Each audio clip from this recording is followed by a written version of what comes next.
예, 부산 북구 출신 전재수 의원입니다. 예, 금융감독 원장님 그리고 금융감독원의 많은 분들 국정감사 준비하시느라고 고생 많으시다는 말씀을 드립니다.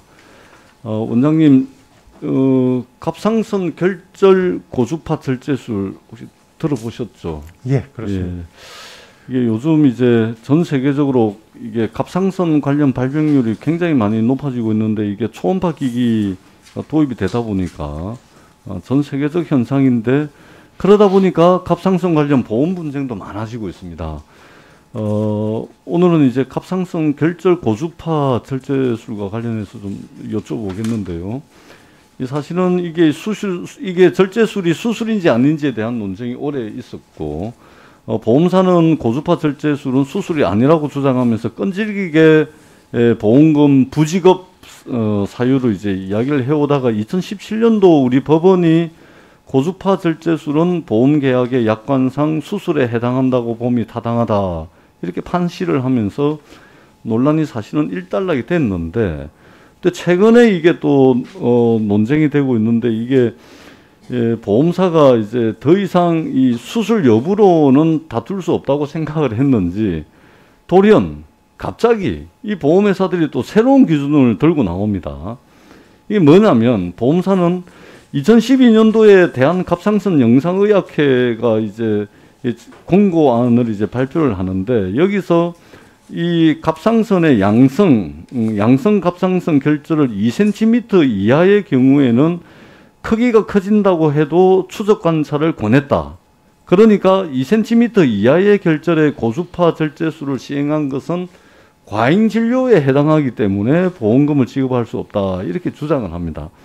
근데 이 중요한 것은 이 진료 권고안에서 2cm 이하의 결절에 추적 관찰을 권한다고 하기 전에 치료 대상이 되는 결절의 크기에 대해서는 확립된 바가 없다. 이렇게 분명히 밝히고 있거든요. 그리고 2016년도 대한갑상선학회의 갑상선 결절 및 암 진료 권고안 개정안에는 이 2cm에 대한 기준이 전혀 없습니다. 뿐만 아니라 대한의사협회가 그 가이드라인을 이제 냈는데 여기에 보더라도 이 진료 지침이라는 것을 절대적인 판단 기준으로 삼아서는 안 된다라고 대한의사협회도 발표를 했고, 말하자면 진료 권고안이라는 것은 말 그대로 의사가 임상 과정에서 참고할 수 있는 권고일 뿐이지 환자의 상태를 진료한 후에 환자의 불안감이라든지 또 갑상선 이외의 기저질환이 있는지 등등을 고려를 해서 충분히 다른 결정을 내릴 수도 있고, 그러한데도 불구하고 이거를 일괄적으로 과잉 진료로 규정을 하고 있다는 겁니다. 100번 양보해가지고 보험사의 2cm 이하 갑상선 결절의 고주파 절제술을 시행하는 것이 과잉 진료로 칩시다. 그러면 이게 보험 사기라는 주장으로 바로 연결이 되는데, 만약에 보험사가 그렇게 이 과잉 진료를 보험 사기로 주장을 하는 것으로 결론이 된다면 우리가 보험 사기 방지 특별법이 있는데, 그러면은 보험 사기 방지 특별법상 개별 건건마다 보험 사기인지 아닌지 여부를 따져봐야 되는데 일괄적으로 보험금 부지급 근거가 되고 있는 겁니다.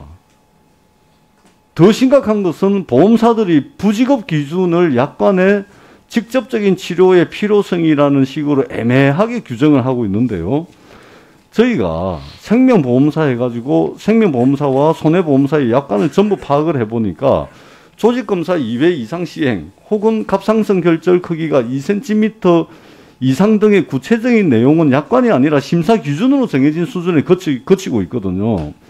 대부분의 경우에 이 심사 기준 역시 수술 인정 판례 이후에 만들어진 것이고, 보험사가 보험료 부지급 근거였던 수술 여부가 통하지 않게 되자 갑자기 발굴한 핑계라고 저는 생각을 합니다. 지금 이 갑상선 이 문제와 관련해 가지고 엄청나게 많은 지금 민원들이 나오고 있는데, 보험회사들이 무작정 갑상선 질환은 전부 보상된다 이래 가지고 공격적으로 영업을 해놓고 이제 와가지고 보험금을 청구하면은 약관에 명시되어 있지 않은 내용으로 두 직업 근거로 삼고 있습니다. 우리 원장님 어떻게? 예,